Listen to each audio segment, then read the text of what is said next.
are watching the number one podcast in the whole entire wrestling community, and I'm one of your hosts, Juanzo. And I'm your other host, Jean-Paul Leek. And together we are... Roach. How's every single you family? And this is time to talk about AEW Dynamite. It's Wednesday, so we're going to be actually dissecting this show. Paul actually loved Dynamite this show. It's actually good. I think that, there was a lot of expectations. There was a lot of, it was the fallout of what happened on All Out. So we got to see, maybe new paths. We're going to see what's going to happen with Adam Cole, with Bryan Danielson, rather, CM Punk. So after all of that, I think that it was a pretty solid show. And you know what? AEW is getting the edge so far. Paul. I got to admit, when a show's good, a show's good. Dynamite did a lot of things good. There was really only one segment that I had a lot of major faults with. Everything else I thought was really good, a thumbs-up show. And I actually was thinking to myself, if they would deliver these kind of shows each and every week, to me, they'd be the number 2 show right behind NXT UK. Because this was a solid show. No show's perfect, but, this was pretty good. Exactly. So, family, we're going to be talking about everything. So thank you so very much for the love and support that you give us every single time. We will have to say thank you for watching us. Don't forget to, help us out with, the NXT review, because this is the last show of the current format that NXT has been giving us. Triple H even had, heart procedure, but, it was a completely different subject, but it's because he knows that, NXT is never going to be the same. But Mayhem closes this era of NXT, at least debuting. So, what else did you see in the show, Paul? Yeah, and then, the main event, we saw MSK. They defended their belts against the team that never lost the tag team championships, Oney Lorcan and Danny Burch, in a match I thought, they should have got their belts back. So Pete Dunne could have came out, looked strong, cut his promo like the other 3 men that are going to be in the Fatal 4-Way, which is LA Knight, Tommaso Ciampa, and Kyle O'Reilly. They all cut a promo. Pete Dunne should have came out, cut a promo as well. He didn't. He just kicked the crap out of the losing 2 guys, him and what's the big guy's name? Rich Holland. Rich Holland. They beat him up. So confusing ending on the last episode of the Gold and Black brand. So we'll have to see what the tie-dye brand brings us next. Exactly. It's going to be different. So thank you so very much, family. So let's start talking about Dynamite, Paul. This show opened up with Malachi Black going against Dustin Roach. And, this was actually a pretty good match. Malachi, he still looks strong, dominating. And Dustin, did like you always say. He's he does his moves that he knows that he can pull them off really well. And that's all there was. Yeah, they had me until Dustin did the the power slam on the Invisible Man. Did you see that? Oh, no, that was awful. It was supposed to be like Malachi. He threw a punch too, right? And no, he didn't hit anybody or something? Yeah, there was a couple, I don't know if it was Clash of Styles or just, maybe Dustin didn't stretch too well in the morning. I don't want to make jokes or anything, but I really don't know what it was. I was looking forward to the match storyline-wise and everything, because Malachi's doing everything he's supposed to, run through everybody in this thing. Dustin should be one of the last guys before the rematch with Cody, which is how they're setting it up. Big black mass, he takes him out, but just some awkward moments in the match. Dustin did hit the Canadian Destroyer, but just when he hit it, even the way Malachi set it up, it's just, some stuff just looked a little weird, but overall, story-wise and everything, I got to give it a thumbs up. Oh, yeah, no, and like you said, for example, he did sell them the black mass, or they call it, like the kick. They call it reverse kick, and you saw blood out of Dustin's mouth. So they still and also another thing to make note of, Excalibur was off, so the commentary team was Shivani, Taz, and Jim Ross, and we got to say, overall, it felt more legit. Oh, yeah, no, he did. And like you said, for example, in this picture, when he did hit the black mask, there was blood and Dustin's lips and everything, so they were selling. He sold a lot better than Ann Anderson. So that was good, and that was a great beginning of what it was Dynamite. We get to hear from the Lucha Bros, the brand new AEW Tag Team Champions. We got to see Penta says, Alex, I do not like you just because you were awful as a translator. What? Alex is so good. I was going to say the opposite. I almost want Penta, if Penta releases a shirt, or if Alex does and it says Penta says, ... It should be, yeah, I would Penta buy says. that. Are you telling me you wouldn't buy that? No, no. I don't know. See, that's badass. For example, I love this because I don't know why Ray Phoenix, he's actually had the English is decent, and Penta done. Aren't they brothers? Why did the one learn that the other one didn't? But like you said, well, a good promo by both of them. They're really happy. They went through, like they said, blood, sweat, and tears to get those tag team belts, and whoever's pretty ready. Much, if anybody, because of everything they put themselves through, if anybody wants to put their life on the line as well and go against the Lucha Bros, step up. So they pretty much put an open challenge to anybody. So you got to see who the new number 1 contenders are. Exactly. So good stuff. Well, I think we're going to talk about them in just a little bit, but let's talk about the Phil Brooks CM Punk. We're gonna see what's gonna happen after, like, the thing we had with Darby Allin. Did you like that the fact that, like, he actually resembled the match that the 1, 2, 3 kids, Sean Wallman and Bret Hart did? They Yeah, I mean, actually that was went really spot cool. by spot. That's legit. Yeah. Yeah, because that was a good match, and obviously it's like when Bret, you're in the ring with Bret, he's gonna make you look better. And Sean Waltman was legit, but in the ring with Bret, the way they wrestled, it was great, and that was it mirrored their match. So I mean, obviously they copied it, but it was really cool to see the homage. Exactly. No, yeah, I agree with you. And then you got to see, like, Brian Pillman's, like, aunt or, like, sister. There's the sister of Brian Pillman. That's why, like, Brian Pillman Jr.'s aunt. We had to see the daughter of Brian Pillman. Why? Because the show came from Cincinnati. That's where Brian Pillman was from. CM Punk acknowledged that. All of the love and all of that. Like, you get to see CM Punk kind of like, I see him being more like as an ambassador. Of AEW, meaning, like, I kind of like hype the crowd, everybody knows who I am and all of that. Kind of like, kind of like how Cody wanted to be, except people booed Cody because they didn't like him. He's actually likable. But CM Punk, everybody likes. So. Exactly. He's likable. Cody, everybody hateable. He's like very... Yeah, Cody will come back. Vince, Triple H, I'm sorry. And like that, like Taz. Look at that, what Taz is doing. Please. Yeah, that's what Taz is doing. And then, like, Taz got involved, and then he says, like, he's like, who's the next opponent for CM Punk? He's actually asking, and he's like, make sure you don't fight with anybody from Team Taz. So they added themselves into this. So the only reason I see this happening is just because he's going to help these guys to get to the next level, meaning power for Hobbs. Hook, I don't know. He just looks to me like a 12-year-old, on steroids. So I don't know what it is, but, like, at least, maybe Powerhouse, or maybe... Yeah, I think him will be the next one, because Brian Cage and Ricky Starks are still involved in their own feud. But, we get to see a war of words. A little strange for me, but, like, I get to see this is going to be the new story for CM Punk. Again, this one is, to me, to help them get over. That's all I see on that. Oh, definitely. It'll be the same thing he did with Darby Allin, because, with Powerhouse Hobbs in the match we saw later on with Dante Martin, Hobbs looks so legit. To me, he's one of those guys who, in the WWE, he would be a huge star. And they're protecting him here. So far, they haven't done anything to really fuck him up. He's looked legit. And I think, in a match against CM Punk, obviously Punk's going to go over.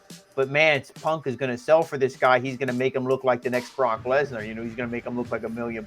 And I agree with you. And he sells being a heel. He doesn't look like... He doesn't do babyface moves like flips and shit like Brian Cage. He goes out there, he beats you up like a heel. So I'm looking forward to this. And this all stemmed from when CM Punk does interviews and he said, oh, I'd like to go against Hobbs and Ricky Starks. And Taz is like, don't talk about us. We're legit. All you want to do is kiss the ass of the fans. We're here to wrestle and beat them. Exactly. No, it was good, but like you said, this Punk is gonna try to like stay away maybe from like the AEW like championship. For like there's Bryan, there's Cole, there's other guys. So Punk is gonna be like in that middle before that main event. So like you said, Dan Martin against Powerhouse Hobbs. Good match. Dante looks decent. Like he's quick. He got a good show with Kenny Omega. But in here, like a big spine buster by Powerhouse, 1, 2, 3, he gets the win. So like you said, like he needs to look good to go against CM Punk. That's the one thing that he needs to do. So like tell me a little bit about Eddie Kingston and Miro. The feud is still going on. It was a good match. If Miro like wouldn't have done that low blow, maybe we would have a brand new TNT champion. But I mean the stuff that like Eddie Kingston says is always convincing. And Miro is on fire right now. Everything that he says, the Redeemer, that's the one thing. He's like, oh, I'm going to get you and I'm going to put to my wife and my God because I'm the Redeemer. Like, he's never been this good, I feel. Never even as Rusev, he never looked as good. Yeah, I mean, this was good. Eddie Kingston put him, himself and Miro over. He said, we started the show off and, we fought like men in that ring, which they did. He's like, but you had to resort to a low blow to beat me. That was bullshit. And then Miro's like, I had to ice my nuts too, blah, blah, blah. We saw Lana was icing his nuts, with her mouth or something. Redeem the I nut. don't know what was, yeah, exactly. But, I mean, this is a good feud because both these guys are men and they're fighting over the belt that represents the TNT Championship. And you got to say, like, that's been on some pretty legit guys. Like Cody and Brody, kind of going back and forth was like, But, Brody Lee was legit. I'm not going to say anything ill about him. Darby Allin was legit champion. Miro, it's been a He's good run of enhancing the belt. He's enhancing. He's making it look the best it's ever been. Because like you said, all of them were kind of like better and better and better and better. And especially these guys that like they need this type of belts to like they benefit each other. The belt benefits and the guy benefits. Yeah, so to me, it's almost if you somehow lead to CM Punk versus Miro. At some That would point, be it needs to badass. happen. It will be a Yeah. good feud, a good match, and maybe the belt doesn't need to be involved in it. It's just a match between both guys that like they hate each other, quote unquote, hate each other. So now let's go with like Santana and Ortiz. I think these guys are going to be the number one contenders for the tag team belts, just because like they beat FTR and also like they're on fire, and you see the intensity on both of them. So now I feel that like now they're going to have this Hispanic Heritage Month. They're going to have the feud, Lucha Bros and these guys. They can take it. They can take it to the next level, and they feud before on I was Impact. just gonna say they have so much chemistry. These guys will put on a great match. Both teams are emotional. They're both like brothers. Or as close as brothers. So this is gonna be great. I feel like they're gonna do some kind of gimmick match. I'm not saying that to be negative, like some kind of ladder match or something that's gonna be really exciting, because that's what makes, if a Lucha Brothers, they just wrestle a normal wrestling match, it's not as exciting to them if they have the steel cage match. That's what makes it a match of the year contender. If they have a ladders match or something with Santana and Ortiz, that would be something legit. So if that is the feud, I'm looking forward to it. Exactly. No, yeah. And now we're going to talk about Ruby Riot, or Soho. Ruby Soho, Yeah, however you come want on, to Jim call it. Ross. Yeah, exactly. Like Ruby Riot, Ruby Soho, like she's gonna have a feud, like of course with Britt Baker. She's number one contender for the AEW Women's Championship, but she says, "Hey, you know what? I'm gonna rest for my match with Statlander. It's all good. You got the hater here. You have Jamie Hayter, so we're gonna go at it." And then she says, "Well, remember, I put you like I helped you to break in the business." So they have a little bit back and forth. I like what the Brit said to her is like, "Oh, you should go back to catering, the same thing that you did 4 years ago." So like they go at it, and good promo by both of them. And Ruby, she's WWE. She had the opportunity. Are you thinking that she's going to dethrone Britt Baker or no? No, I think the feud, really like you're setting up is Thunder Rosa. If you really wanted to shake up the division, because Britt Baker's so over and the crowd cheers her, and it's like, oh, we want to turn her a babyface, but we don't want to do it as champion. We want to do it after she drops the belt. Maybe you do it to Ruby Soho to get her over, to prove, no, she wasn't just this stooge in WWE, like she is legit. Or does it present out one of WWE's, quote unquote, not good enough rejects is your champion? I don't really know, or you're waiting for Thunder Rosa, but regardless, I'd love to see her as champion, Ruby Soho, but I don't know, exactly, because it's so quick. But it was a good interaction. I love the lines back and forth when she said, "You have all these nicknames just so nobody knows who you really aren't," and she's like, "Well, you know who I am. I'm the women's champion." So exactly. So it was good, and also like you said, like the match that she has with like Hayter, pretty decent. Like a Hayter look okay, Ruby looks fine. Like the Riot kick. They didn't call her that, but of course, Riot, but maybe the Soho kick, they would call her that. And then you see, like, there's going to be, like, I didn't like this part, though. Why the fuck is she calling the ref? Is she dating the guy? I don't like this at all. Like, why? Yeah, she's a little too emotional. You should look a little more badass, especially with, like, the punk rock gimmick. But, because she wins the match? It is what it is. But then the whole beatdown and then Statlander and Riho, I'm like, okay, so I guess these are the top three baby faces, I guess. Why not Thunder Rosa? Yeah, Thunder Rosa should come out because, let's say Soho loses to Baker. I would feud Soho and Thunder Rosa. Exactly. That's what I would have done. That's what I would have done, but they didn't do that. So we'll see what happens. But we're excited about this whole thing. Tell me a little bit about Matt Hardy. He wants to cause like Orange Cassidy scared. That's bullshit. Awful. This is bullshit. So that's where we're gonna keep it. Like I like that. Very simple. Like Matt Hardy, unfortunately, he needs Jeff back, and Jeff needs Matt something. Hardy. He's like, okay, I've been here for 18 months. Now it's time to be legit and go after what I want. Orange Cassidy's hair. You're a fucking clown. Next. Oh yeah. No, it's not good at all, and that's why 2 seconds, no need to go on that. MJF, he actually lost to Chris Jericho. Chris Jericho was not actually on the show because he's actually doing some shows with Fozzy, so that's fine. But like, tell me, like, what do you think about this whole promo? The energy, is the MJF buried, or like he still has like some? He's still above water. I like this because, okay, it's like, you're immediately people going to think, oh, shit, he lost to Jericho. What's he going to do? No, he came out. He said, fuck that bullshit. Remember, when I lost to Jericho, I know I've already beaten him, or before that match, I already beat him 3 times. I beat him in the ring, but you guys said, no, you didn't. And then I was cheated out of my win, so it doesn't count. And then he said, Cincinnati's full of slob, idiot, retards, and he's booing the crowd. He's like Aunt Susan or whatever her name is, Karen, Susan, I forget. Brian Pillman's sister. He's like, you're bullshit. He's like, look at your inbred daughter, or she's bullshit. And then Brian Pillman Jr. comes out. He cuts a promo, which was in the beginning. I was a little bit like, oh man, like if somebody's making fun of your aunt and your sister, shouldn't you have a little bit more like anger? But he eventually got there. He got hyped up. He said Cincinnati's one of the best places ever. You don't mess with us. Welcome to the jungle, especially insulting my family. They get in each other's face. Instead of calling his mom, what, Bethany? He called her Methany or something. Oh, yeah, like yeah, that. that was great. Yeah, was so great. he's so good at getting heel heat because he's like, you want to step in the ring and like go toe to toe on the mic with me? Like, are you an idiot? Like, don't you know who I am? So he absolutely murdered him on the mic. Wardlow came out. He's like, Wardlow, are you actually going to be legit, or is it going to be like are you gonna like? Yeah, are you gonna when you didn't do anything? You like, idiot. The one line I like is like, go out there and look pretty. Like, I don't want. Yeah, he's like, just go stand in the corner and look pretty. But eventually, when Brian Pillman started getting the upper hand, Wardlow came in, started beating him up. Griff Garrison came out. They beat him up. So you see, this is the next feud. And MJF, even though he lost to Jericho, he's still a top heel. That now we're seeing Brian Pillman Jr. is in a feud with a top heel. This is elevating Brian Pillman Jr. So this is great to me. I enjoyed this.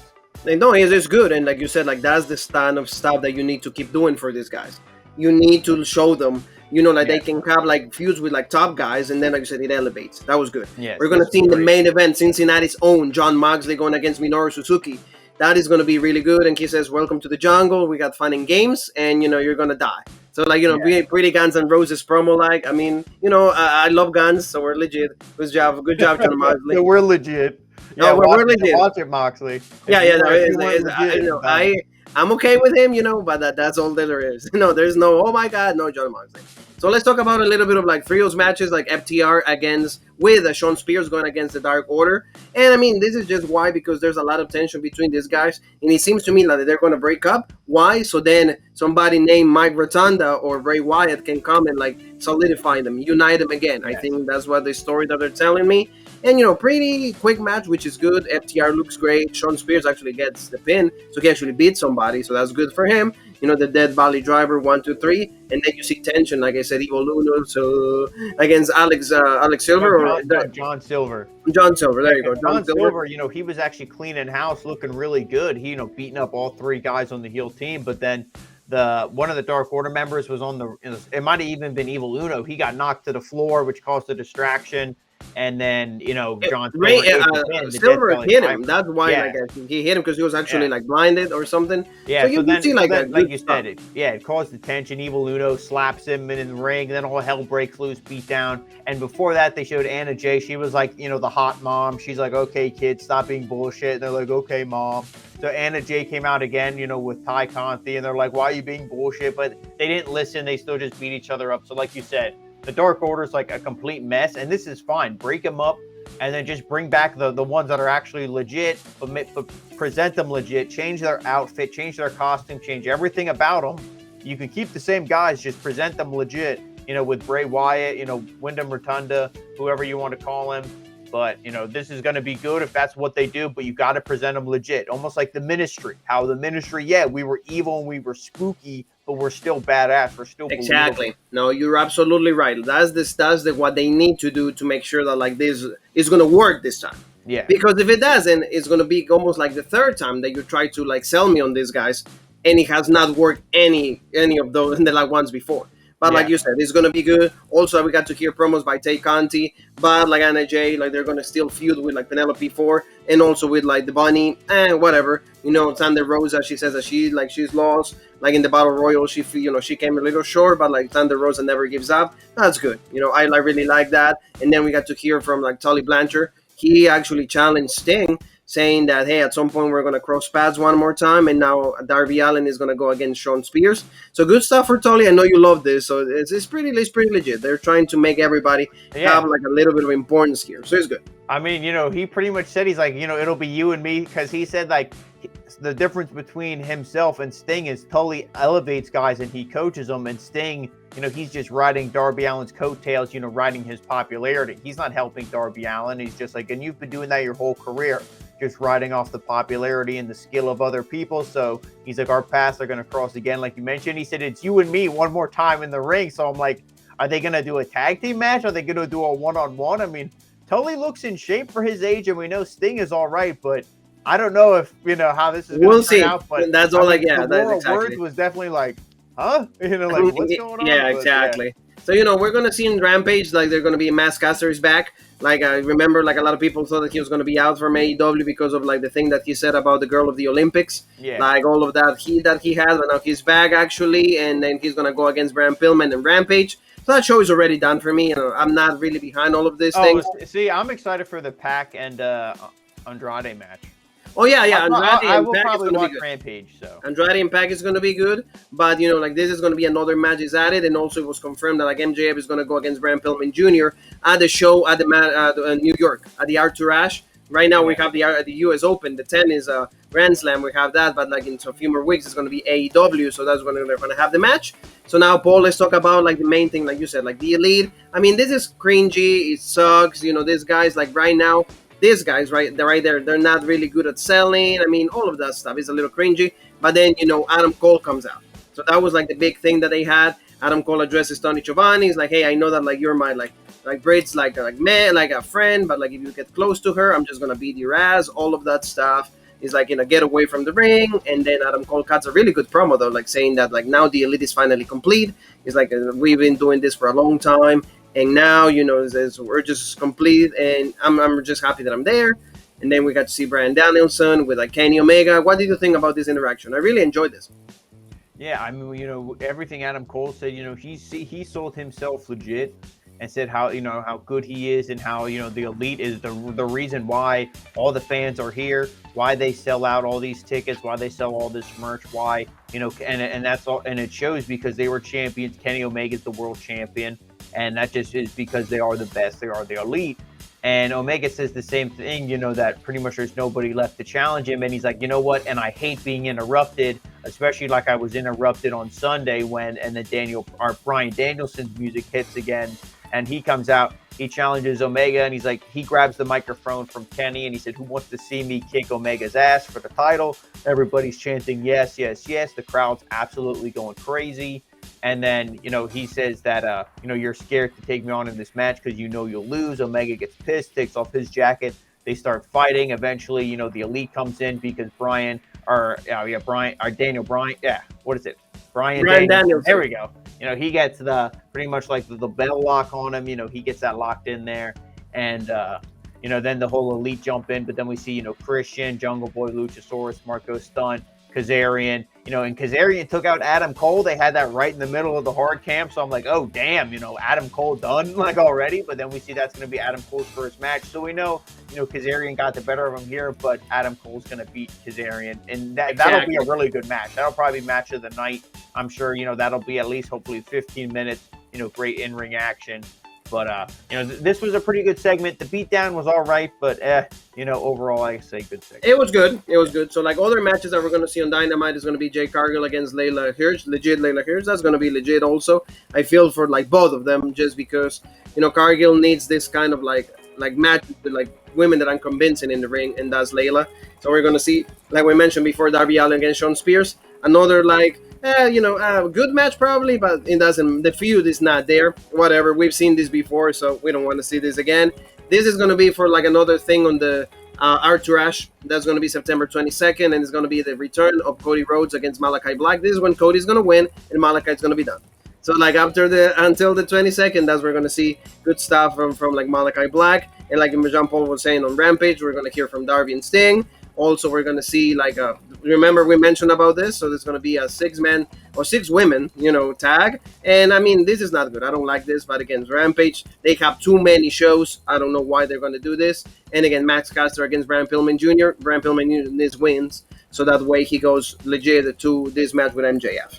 Yeah. Paul, we're going to go to the main event, and that's Minoru Suzuki against Jon Moxley. What do you think of this whole match? Because it was blood, it was quick, but at the same time, it was, stiff, it was rough. Yeah, I mean, overall, I don't really get into this kind of match, and if the feud is there and it's, really hated feud, you show video packages, promos, get me excited. I believe in this, I'm invested in this feud. And I can see this kind of brawl being exciting, but, it was maybe 10 minutes, 12 minutes. And, there was a lot of it was in the commercial break. And, we saw a big paradigm shift. We saw, what's his name? Suzuki?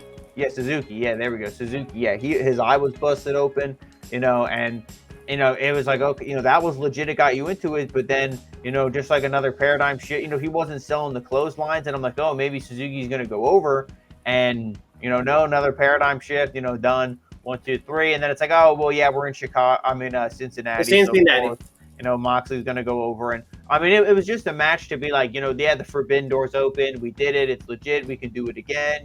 We can do anybody because the forbidden door's open. But, I mean, they made it feel a lot more special. And then when you watched it, you're like, oh, okay. Oh, yeah, it did. It did. And, like, it was good. And John Moxley gets the, just pretty much he sells. He's like the guy. He's Cincinnati's own, so that's what you have to do. And at least they know how to book in AEW when it comes to these things. So, family, this is the AEW Dynamite for every single one of you. We hope that we serve you well. Please keep subscribing. Hit the bell for notifications. Also, where else can they find us? And then follow us on Rope Break on Facebook, the OG Rope Break on Twitter, Original Rope Break on Instagram, Twitch, and TikTok. And, of course, right here on YouTube, the home of the #1 podcast in the YouTube wrestling community, the Original Rope Break. And you and me have one more thing that is left to say, and that is...